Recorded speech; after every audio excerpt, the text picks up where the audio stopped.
Hey guys, Justin here with SWMBRD. This is the next little tutorial in the series. In this one here, I just want to talk about your dive fins. So as we said in the earlier ones, you want to have medium or long. If they're too short, you won't be able to get the leverage in the water that you need in order to ride the board, right? So I like these ones. They're nice and medium, they're inexpensive, they've got a nice pop to them. Longer ones will give you a little bit of long distance stuff, but these ones will give you a bit more acceleration when you need it, but they're great. Okay, so this little quick trick on how to put your fins on super easy in the water. Right? Why in the water? Because it's much easier to get in the water, as you'll see, up to your hips, and then put your dive fins on, rather than walking along with your dive fins on the ground. You've all done it before. You know exactly what I'm talking about. Just walking up to your hips, put them on, and here's how you do it real easy. Take the back, right? Pop it inside out like that. See what I mean? That way, when you're looking out of the water, you just find your foot in. Bada bing, bada bang, bada boom. So easy. Okay, so now how does that pertain to getting into the board? So before I go in, you'll have your own little tricks, but this is what I do, okay? Do both my fins. There's not going to be any duck walk into the water. Got my board. Imagine these are stairs here. They could be the beach if you're walking in. I just put my fins on the board like that, right? And I'm walking into the water, okay? And I'm walking up to a nice comfy spot. Can you see? It's not comfy. Even if there's a bit of a swell coming, and believe it, with a bit of practice, you're going to control the board once you get the hang of it, right? Fins on, right foot, pop, change the side of the board, right? Because imagine if it's rough, okay? And the other foot.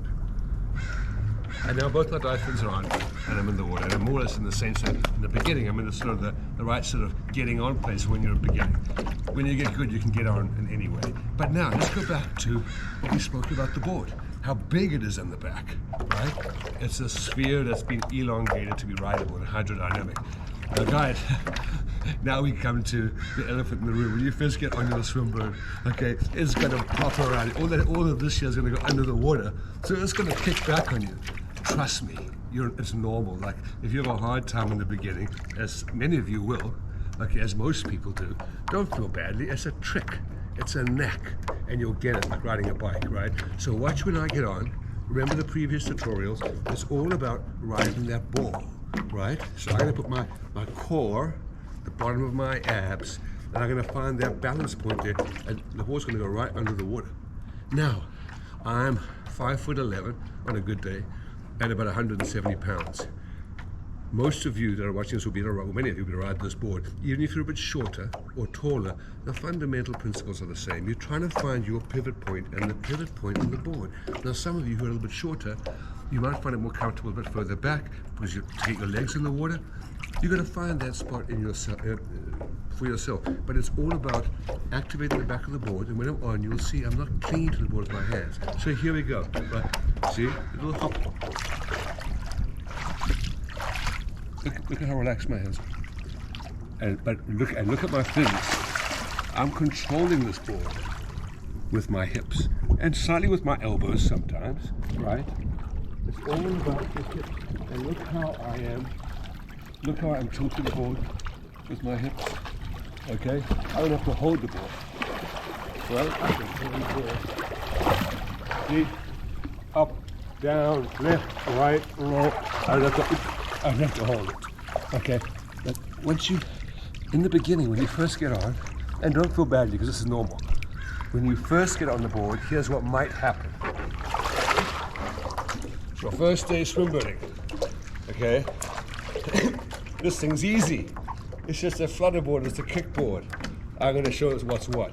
I'm going to hop on the board and watch. I'm going to put my hips too far forward.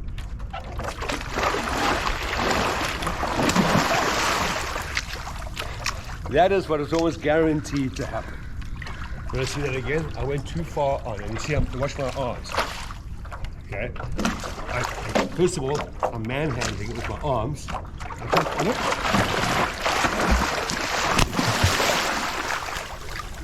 Why is that happening? Because all of that buck, this is bucking me right up. You're going to find that sweet spot, like that. Now let's try the other way. Watch. Imagine if I was just a little bit too far back. Okay. Right? Look at my arms. I have to hold it. I have to hold it because if I let go. Let's look at that again. This is probably more common that you do. So, look where my hips are. They're off the board, see? And look, I'm like this. Look at my arms. If I let go, this, I'm going to try and kick. And now I'm going to control the board. Look at how I'm kicking. See? Can you see how? And if I let go, now let's go back to our basics. It's a ball. It's my core. Hop on. Find that sweet spot. Now watch my kick.